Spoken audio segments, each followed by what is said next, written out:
South Korea stocks surged more than 5% for best session since March of 22 after short selling ban. Yes, you heard me correctly. Short selling has been banned in South Korean markets. And on the news, and really shorts covering, the old stock market, at least for them, went up a crazy 5%. Here's what you need to know. Short selling ban sparked biggest rally in Korean stocks since 2020. And at first that might sound like, okay, cool. People can't bet against it. The market goes up. But the situation, at least to me, I found it to be a bit more interesting because it's a lot more nuanced and there's a lot of interesting thoughts and opinions on both sides. So I just want to share with you everything that truly is going down. South Korean stocks soared after the country reimposed a full ban on short selling, a controversial move that regulators says was needed to stop the illegal use of trading tactic deployed regularly by hedge funds and other investors around the world. So they're not talking about straight up short selling, like legal, legitimate, you borrow the shares, you bet against it, you give them back.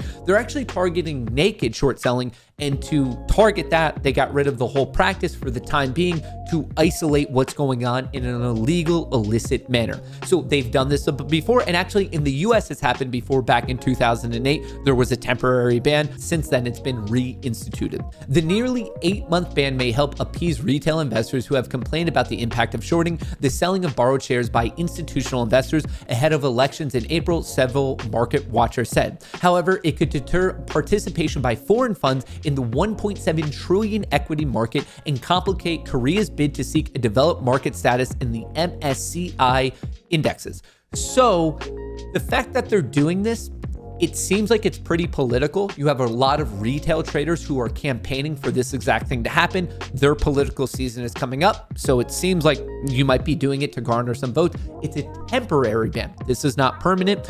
And even though retail likes it, the general world market is not going to be the biggest fan because markets are allegedly allowing you to go long or short, do whatever you want. It's not a one-sided thing. So adding a little bit of complexity. The Kospi ended the day up 5.7% to cap its biggest gain since March of 2020. Amid a surge in trading volumes, overseas investors were big buyers on a net basis, indicating the funds were covering short positions. So the fact that it's banned, people are like, okay, cool, we're going to get out. So the rise in the market's not that surprising. It's going to be a one-time thing because the people who are short be like, okay, we're not going to be short anymore. So to get out of a short position, they created it by selling it. So to cover it, they have to buy. Not the biggest surprise that we, in the short basis, are seeing quite a bit of bullishness. This policy reversal with respect to short selling is unwarranted at the current time. Many people view it as a political move aimed at next year's general election, adding that the Korean markets tends to heavily influenced by retail investors. Retail investors don't want it to shorting to be even possible. And obviously on that news, there is a decision in the political arena to get rid of it, most likely attempting to garner a couple more votes. Lee, the governor of Financial Supervisory Service, refuted the view that the ban was politically motivated, as any politician would do, adding that the suspension was necessary to protect retail investors and improve the short selling mechanism. The ban was inevitable to introduce an advanced short selling system. What they're finding, or what they believe they have found, is that there is evidence of illegal, illicit, naked short selling, as in shorting without actually getting the proper loan.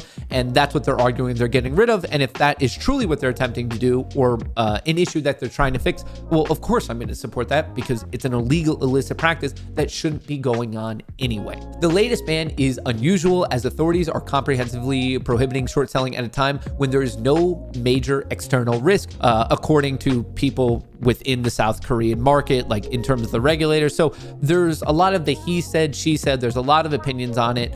I just want to present the story from both sides. While regulators argue that naked short selling inhibits fair price formation and hurts confidence, some observers say broad outright bans make the market less transparent and therefore less attractive. Some also say that the restrictions may keep the market from being upgraded to the MSCI, which would be a problem for them in terms of more legitimacy. It does compromise their status and certainly would hold them back from achieving developed market status. Given that there's an immediate ban, there will be an initial sharp move higher in stock prices of companies that had some short selling, but the impact may limit given low levels of short positions in the overall market. And that's the interesting thing, is they're doing it when the short interest itself is very low within the market.